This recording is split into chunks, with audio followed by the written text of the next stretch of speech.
Sheriff Villanueva, for your leadership. Thank you, Nathan Hockman, for running for State Attorney General. And thank you to all of you distinguished guests and members of the media for being here. My name is John McKinney. I'm a Deputy District Attorney. I work in this building. I work on the 11th floor, just one floor below my boss, the sitting and elected District Attorney George Gascon. And I've been one of his biggest critics since December of 2020 when he was sworn into office. On the day he was sworn in, he revolutionized the way justice is carried out in this county by issuing what had now been infamously referred to as the directives. There were 9 directives that were sweeping in nature, all delivered at the same time, without explanation, without any training of deputy DAs on how they're supposed to be carried out. Many of them have been rewritten numerous times because they were hastily and sloppily and unthoughtfully put together to begin with. I'm here today for a number of reasons. One, I want to acknowledge the wonderful job the sheriff has been doing in standing up for the members of our community.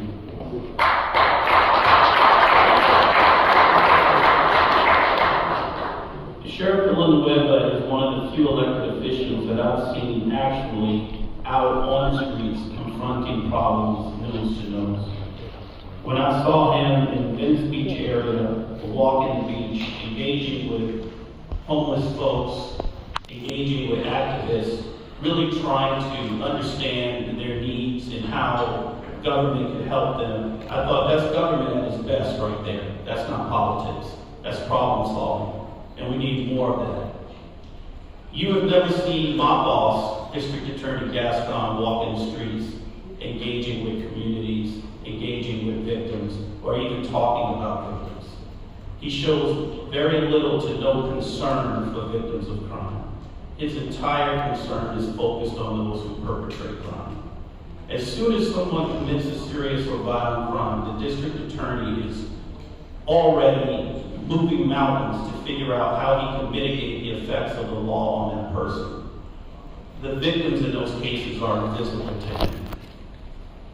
When I think about him and the way he's carrying out justice in this county, I think about Shinron. Shinron, in a way, represents all of us. And I know many of you know that story. Back in 2014, young Shinron Ji, international student from China, brilliant, just a brilliant young man who worked hard his entire life, delayed gratification, put academics first, won scholarships, and could have attended any engineering school in this country. They all wanted him. But he chose us. He chose to come to Southern California and attend school at USC. And one night, while he was walking home alone, on his way home from a study group meeting, he was confronted and ultimately beaten to death by 4 perpetrators. 2 of whom were juveniles, 2 of whom were adults. They beat him with a baseball bat and a wrench. It was a horrific crime. And in some ways, Shinron represents the vulnerability that we all have and that we all feel when we walk around our county today. And that's not right. It wasn't always that way. This is something new. It used to be that we could avoid trouble, right? You used to know where trouble dwelled. You avoid certain places at certain times. You couldn't ensure your safety 100%, but with relative, reasonable decision making, you could avoid trouble. No one ever thought that they would get robbed at a mall in the middle of the afternoon or sitting at a sidewalk cafe in one of the wealthiest communities in the United States. But the crime that we're seeing today, whatever the rates are, and the rates will fluctuate, but the crime we're seeing today is different. It's brazen. It's bold. And the reason it's so brazen and bold is because the perpetrators understand that we have a district attorney who's either going to not prosecute them at all or will apply the lightest touch. And I'm quoting the district attorney attorney on that. He wants to apply the lightest touch to criminal offenders. But we have to do something about that. You know, when he took office, one of those directives, he decreed that we will no longer prosecute hate crimes in the county of Los Angeles. I don't know if that had ever been done anywhere in the country.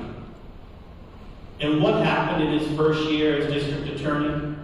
Hate crimes against the AAPI community in the city of Los Angeles alone rose 173%.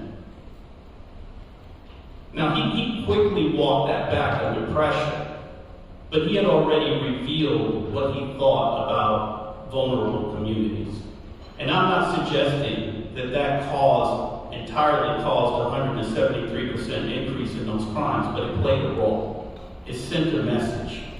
And whether it's the non-prosecution of juveniles for theft crimes, or whether it's seeking to undo life without parole sentences or death sentences for more serious offenders, the district attorney is sending a message to criminals in our county that he has their back. And we've got to change that. And the way you change it is you elect smart, competent, pragmatic people who have experience.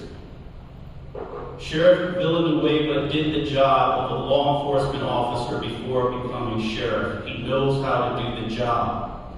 Nathan Hockman has worked as both a public prosecutor and in the private sector before running for office. Our district attorney had never worked as a lawyer before becoming a district attorney. The job was just handed to him. And when that occurs, bad things happen. So I ask you, and I ask you to communicate to your audience the importance of the next election, to think through carefully who they want and need to lead us into the future.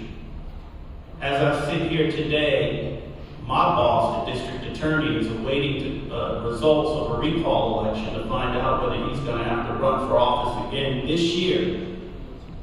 And whatever the outcome of that count, we know that no district attorney is forever. They're all temporary. And it's just a matter of time, and his days are numbered. Thank you.